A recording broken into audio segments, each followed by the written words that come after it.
ओम गुरु ब्रह्मा गुरु विष्णु गुरुदेव महेश्वर ओम गुरु साक्षात् परम ब्रह्म तस्मै श्री गुरुवे नमः ओम जय गुरुदेवा नमः ओम विश्वकर्माणे नमः। दर्शक बंधु गत एपिसोड्रे आपन को मोर वास्तु संदेश चैनल माध्यम उत्तर दिग विषय आपन को दिग्दर्शन देथिली देवता विषय कही क्यों द्वारा केउठी क्यों देवता रहुचंदी आउ तांकर कौन सी प्रतिपादन करथांदे आज सेही परि आज पूर्व दिग उपरे आज आलोकपात करी पूर्व दिग केउ केउ देवता वास करुछंदी आउ केउ कोन केउ केउ देवता वास करुछना कोन कोन तांकर रिजल्ट प्रदान करंती। प्रथमे हला पूर्व दिग रे सिखी एक द्वितीय हला पर्यंत द्वितीय तृतीय हला जयंत चतुर्थ हला इंद्र पंचम हला सूर्य तापर आसला सत्य तापर आसला वृष तापर आसला आकाश ये देवता माने पूर्व दिगरे वास करुछंती जोटा कि आपनकर north east to towards south east तो ईशान्य कोण आग्नेय कोण मध्यरे एई रास्तारे आपनकर जो देवता वास करुछंती। तो सिखींक स्थान रे जदि कोनोसी लोकंकर मुख्य द्वार थिबो से घरे कोन हबो ना अग्निकांड हबो आउ भय मध्य रहिबो आउ क्रोध अशांति मध्य लागि थाए गृह भितरे काहेकि ना वायुमंडल देवता होउछंती सिखी। तो एई जगह रे जदि कोनोसी लोकंकर मुख्य द्वार थिबो ताहाले ताकू आपण परिवर्तन करंतु किंबा रिमेडियल फैक्टर को जानतु जो आपन को पूर्व मु कहितली एंट्री गेट रे कोन कोन सब लगेबार अछि बोली कहितली तो से माध्यम को जिवे। द्वितीय हला पर्यंत पर्यंत क्षेत्र में जदि कौन व्यक्ति मुख्य द्वार थी से कौन होती ना सुख शांति से घरे रही था भरपूर रही था। आ कन्या से कौन होती बेसिकाली कन्या संतान उत्पत्ति हुई से गृह पूर्व दिगरे पर्यंत स्थान में जेकोसी लोक मुख्य द्वार थी तो यहाँ निश्चित हम तो झील पिला बहुत डेभलप करती से क्षेत्र में भले से जो कम करती से क्षेत्र में बहुत डेभलप करती देखा पर्यंत क्षेत्र में। आ तृतीय आसला जयंत क्षेत्र में जदि किसी मुख्य द्वार कार पड़ी से घरे कौन होती लक्ष्मी प्राप्ति ऐश्वर्य प्राप्ति धन सब किसी प्राप्ति हुए जयंत क्षेत्र में जदि कौन व्यक्ति मुख्य द्वार रही जा। चतुर्थ आसला ना इंद्र स्थान में जदि कौन व्यक्ति मुख्य द्वार से कौन होती ना व्यक्ति जनक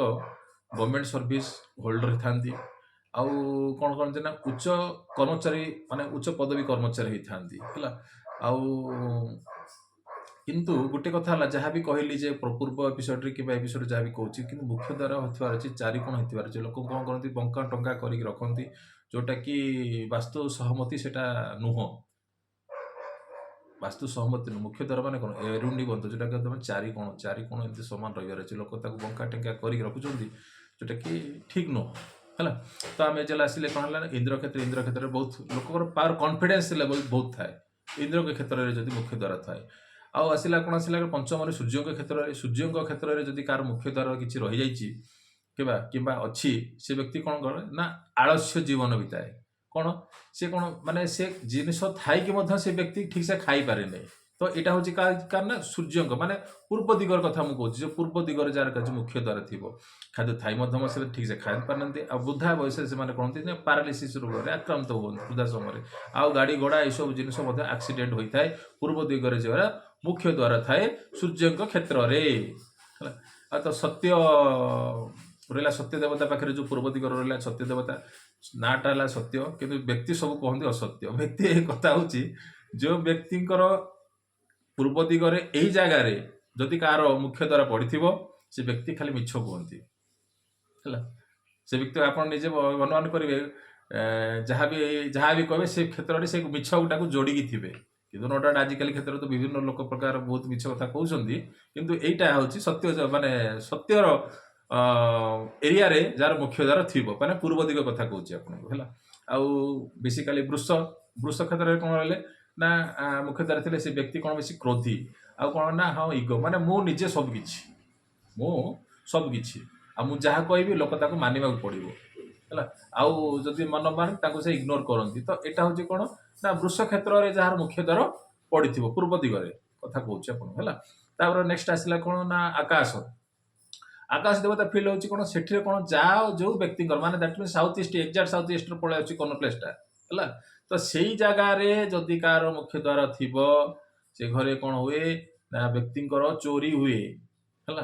ଆଉ ପଇସା କୁଆଡ଼ୁ ଆସିବ କୁଆଡ଼େ ଯିବ କିଛି ତାର ସଠିକତା ସେ ବ୍ୟକ୍ତି ଜଣକ ପାଆନ୍ତି ନାହିଁ, ହିସାବ ପତ୍ର ମଧ୍ୟ ଠିକ୍ ସେ ପାଆନ୍ତି ନାହିଁ। ଯଦି ଆପଣଙ୍କର ଆକାଶ କ୍ଷେତ୍ରରେ ପୂର୍ବ ଦିଗରେ ଯଦି ମୁଖ୍ୟ ଦ୍ୱାର ଥିବ ତାହେଲେ ପ୍ରକାର ସମସ୍ୟା ସୃଷ୍ଟି ହେବ। ମୁଁ ଯାହା ଗତ ଏପିସୋଡ୍ ତା ପୂର୍ବ ଏପିସୋଡ୍ରେ ଦେଖିଦେବେ, ମୁଁ ଯାହା କହିଥିଲି ଉପାୟ ଗୁଡ଼ାକ, ଛୋଟିଆ ଉପାୟ ଗୁଡ଼ାକ କହିଛି। ଆଉ ସେ ଉପାୟ ଗୁଡ଼ାକ ଆପଣ ଅବଲମ୍ବନ କରିବେ, ଯାହାଫଳରେ ଆପଣଙ୍କର ମୁଖ୍ୟ ଦ୍ୱାରରୁ ଆପଣଙ୍କର ଏଣ୍ଟ୍ରି ପୋଜିସନ୍ ଯେଉଁ ଦେବତା ଅଛନ୍ତି ତାଙ୍କଠାରୁ ନିବୃତ୍ତ ରହିପାରିବେ। ଆଉ ଗୋଟେ କଥା ହେଉଛି, ମୋର ଚ୍ୟାନେଲକୁ ସବସ୍କ୍ରାଇବ୍ କରନ୍ତୁ, ଯାହାଫଳରେ ଆଗାମୀ ଦିନରେ ମୁଁ ଭଲ ଭଲ ଏପିସୋଡ୍